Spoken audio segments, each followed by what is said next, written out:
but there's other stuff I don't want to forget. All right, so time for reform and changes to the Constitution. So the many calls for reform were being voiced across the nation. The rights for African Americans continue to decline.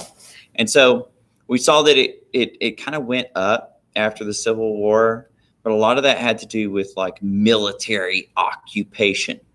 And also a lot of these southern states had a carrot on the stick. They had a goal. They wanted to come back into the Union. So they had to behave as far as equal rights went. But once the troops were removed and they were back in the Union, you start having a lot of these laws come up locally and statewide. So Jim Crow laws still enforced racial segregation through much of the South. So it was a very clear distinction because there was a clear distinction during the time of slavery. America had race-based slavery. But I mean, then they're going to try to keep what we call the status quo, keep things the way they were. These laws encompassed everything from the ownership of property, what you could or could not own, poll taxes, which was something that affected not just African Americans, but also affected Hispanics and poor whites, which was you had to pay to vote. Transportation, like we talked about segregation and stuff like that on trains, and of course, eventually buses and stuff like that. Public facilities. So this, of course, has to do with restrooms and post office and stuff like that. Gun control. The first gun control laws were intended to prevent Black people from being armed. So literacy test. Just like poll taxes, this has affected people who were uneducated. But the intention was to keep Black people from voting. And the reason they wanted to keep Black people from voting, it wasn't just control, it was a political measure. Because you have to remember, before, during, and after the Civil War, the political party that supported slavery was the Democrat Party. And it was very deeply entrenched in the South. Whenever you had Reconstruction, you had all of a sudden African Americans were allowed to vote, and they voted for the Republican Party. So this had political reasons. The political parties didn't. One party wanted Black people to vote, the others didn't, because they wanted to maintain power. Power is a strong motivator. Power and greed. I mean, it's just how it is. The main point of these laws were to stifle African American voting, empower the Southern Democratic Party, and maintain the status quo, like I said before. So later on, we will talk about how you're going to have this phenomenon later, like in the 60s, where you're going to have the South is going to start flipping from Democrat majority to Republican majority and vice versa. And we'll talk about that later. And there's theories behind why that happened, but a lot of it has to do with the parties kind of start changing their platforms, for one, and stuff like that. So we'll talk about that later.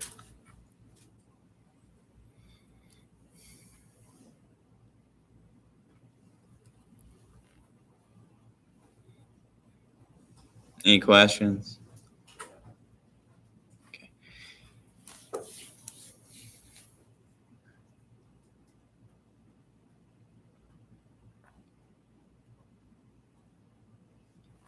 Oh, if you are joining us online, I'm probably going to have a substitute teacher next Tuesday, and I'll have something for you to do, so don't expect a lecture that day. So I had to go help out with the other campus.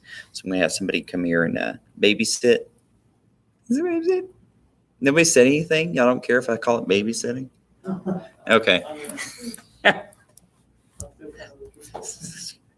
No, y'all are old enough to be the babysitters. No. I mean, yeah, if this was college, you could just stay home that day. But it's not. Ha, ha, ha. High school. High school means you have to have yourself in that seat to get credit, and we have to maintain your safety with having a person watch you. So, all right, next one. Uh-oh. More ugly stuff. What do we see here? Yeah. It says something about.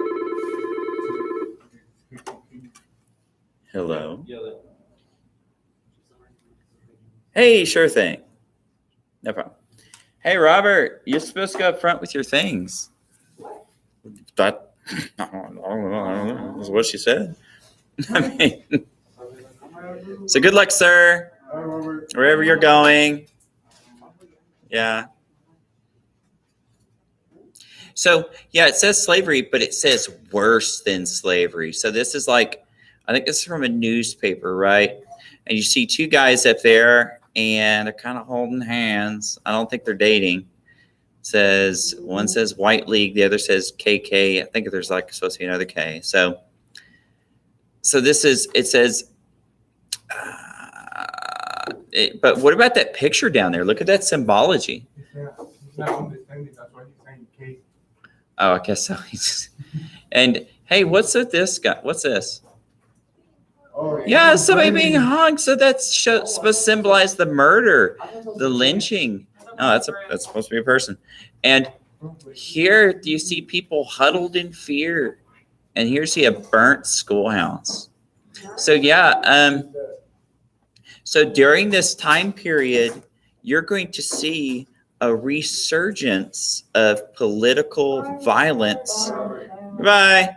Which is what we call terrorism by a group called the Ku Klux Klan, the KKK.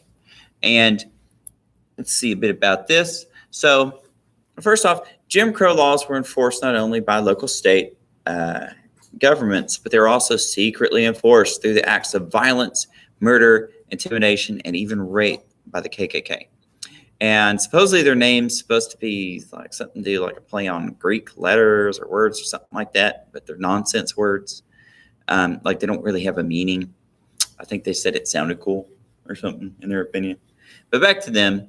So they were formed in 1860 by ex-Confederate soldiers. And their leader was a guy called William Bedford Forrest, who opposed Reconstruction. However, and it's going to start off kind of like a place where Confederate veterans kind of got together. I guess they got drunk, and then when they would do that, they go out and like hurt people, right? So generally, it was during Reconstruction, so they would pick on, say, people who came for government reform, like in the Republican Party during Reconstruction to try to set up new governments, teachers who came to educate Black people and even white people. And of course, they would do political violence to Black people for voting and stuff like that. Now, or if you'll recall, after the Civil War, you're going to have the general who won the Civil War, Ulysses S. Grant, will become president. He's going to catch wind of this stuff and send in the army to crack down on these guys, arrest them, and basically kind of drive the KKK underground. So it's not going to be too big of a problem for a while. However, we see in 1915, it's going to have a resurgence. And some of that has to do with something we call the lost cause ideology.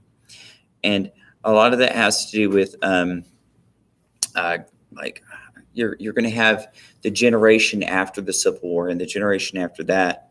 They're going to hear stories about it in a romanticized sense. And they're going to read about the Confederacy as being a really good thing. Like you're going to have the ex-Confederate president, Jefferson Davis. He's going to write his own history of events. He's going to make it sound like something romantic, like there was something higher that they were fighting for. Now, at a political level, the leaders of the Confederacy were pretty much fighting for the institution of slavery, because you could say they were fighting for the way of life. Well, it was the way of life to maintain slavery. And if they said it was for states' rights, well, states' rights to maintain slavery. I mean, like it was something like 90 or plus % of their economy went to that. Now, the little soldier in the Confederacy, yeah, he was usually, it wasn't, they didn't, almost none of them owned slaves, only pretty much the rich did. So they were mostly fighting for things like they wanted adventure, or they thought they were defending their home state, things like that. But you're going to have a lot of guys come home and they're going to raise kids. And so A lot of the kids are going to grow up and thinking that things were better than they were. Now, this movie here, The Birth of a Nation, that's actually going to be the first movie played in the White House. It's going to be played for the Democrat president, Woodrow Wilson. And it's essentially, it's like a fictive movie that's supposed to, I never watched it, but I was told it's supposed to display, it displays people like black people in a very bad way. And it tries to show the KKK as some kind of heroes protecting people and stuff like that. So back to the KKK, they will not only target African Americans, they're also going to target and persecute Catholics and Jewish people and basically any foreigner in general. They will successfully infiltrate the Democratic Party in the South. So much so that for a very long time, like say in Texas, for example, people couldn't hold any political office, whether in the state or locally, like in a city or a county, without being a member of the Klan. It was such a big deal to them back then. So the KKK used to have its hands in everything in the South. So maybe not directly, but at least people were affiliated with it. So it was a pretty all-encompassing thing back there. So which goes to show it's going to take time to get rid of it. Like today, we know they're still around, but like in Texas, like I think, like I've heard rumors that there's some of them, like kind of like in the Southeast and stuff like that, still been around. But I think it's mostly just kind of like a bunch of like old fat drunk guys who kind of just get in the woods and do weird stuff together, which is good. We don't want them like having power anymore. So, like, got any questions? Usually people are kind of interested in this. It's like because it's like bad, you know, something about really bad stuff makes people want to know more about it. It's not because you like it. All right. Hey, what do we see here? What are they doing? Working. Well, yeah, they're weaving. See, those are looms, right? And they're working. Yeah, but this is actually a school. They're actually learning a skill. So remember, there's reforms going on, right? So, and reforms usually to try to better society of the people around you. At least that's the intention, right? And so what we see here is in cities, you have schools starting to open up for, at first, they're going to be trade skill schools. They're going to be like to teach girls and young women and boys how to do things to be good members of society and have a good job and stuff like that later. And this is an example of one.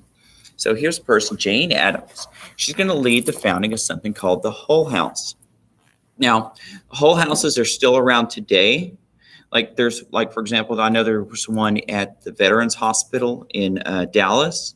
And what they do is they let families stay there if they have to do like long treatments or something like that, right? So it's a nice charitable organization. But it started as a place for immigrant girls and women to learn about job skills. And weaving is kind of a job skill. Education, and things like that. So they're trying to Americanize them so they can integrate better in society, but also help them learn ways to help themselves, right? So, as remember, that was a problem that a lot of the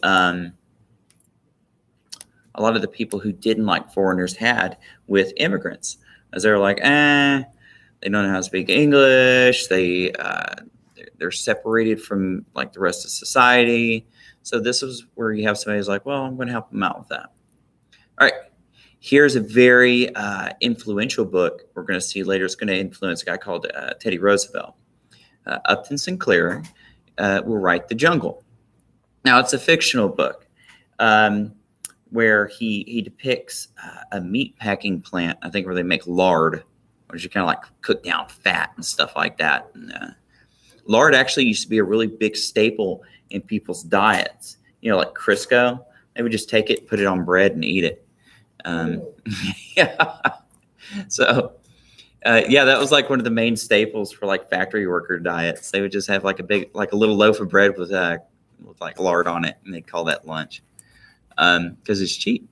So He wrote in The Jungle about these terrible working conditions where people would actually fall into like the vat that would cook the lard, and they would get cooked in with the meat and stuff to get sold to people, and all this other terrible stuff. Luckily, things weren't that bad. The working conditions were pretty rough, but this is going to influence a lot of people. And it says he's a socialist author. Socialism at this time hadn't really been tried anywhere yet, so a lot of people were kind of not with too much seriousness. So a lot of people, like even in America, you're going to see it's kind of growing, like not terribly too much, but a lot of people are kind of flirt with the idea of it. It's one of those things that kind of comes and goes, and I think it's kind of having a resurgence now. If you've been watching the news, all right. So, like, I'll talk about that more when we talk about the Cold War. All right. So, public influence heavily by this book, leading to the passage of the Pure Food and Drug Act, which will have the federal government actually go in and check consumer products to make sure that your cough syrup is actually not causing brain damage, or liver damage. It's not poison. To make sure that if you buy like a can of meat, it's not like rotten or going to give you botulism or something like you're going to die from. So, we like that. And also the Meat Inspection Act. So here you're going to have like the FDA is going to go around and make sure that the people who chop up meat aren't like rubbing gross stuff on it and actually washing things. With these laws in place, the federal government placed standards on many consumer items. So remember, progressive era, big growth of the federal government. Remember, the federal government in America is the national government. So it's the one like in DC. So it's just one of those things that grows and grows. I think we'll go for one more after this, and we'll probably call it maybe two more. Okay. Yes. Let's see what this message is. I did have a kid go to the doctor today. So you don't email me. Okay. Yeah. Uh-oh.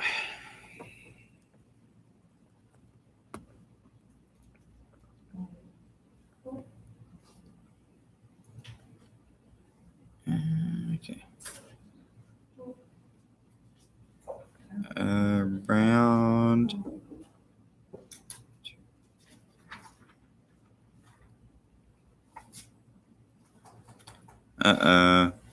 It's not good when you're asked for a phone call after the kid comes back from the dentist. He's only 2 and he already has 2 cavities. I know.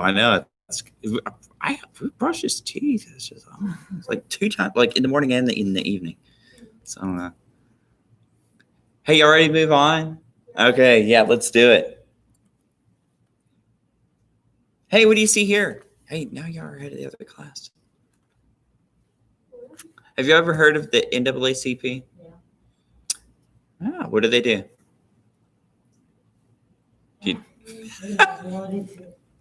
They're supposed to help out with helping with African American rights and things like that, right? Making sure that civil rights for Black people are observed, and making sure that stuff like that. So this is the founding of one of their headquarters. They're going to have multiple headquarters in different cities. So time for reform continued. So we have people such as Ida B. Wells. She was an African-American journalist, I think out of New York, who wrote on the problems regarding segregation in schools.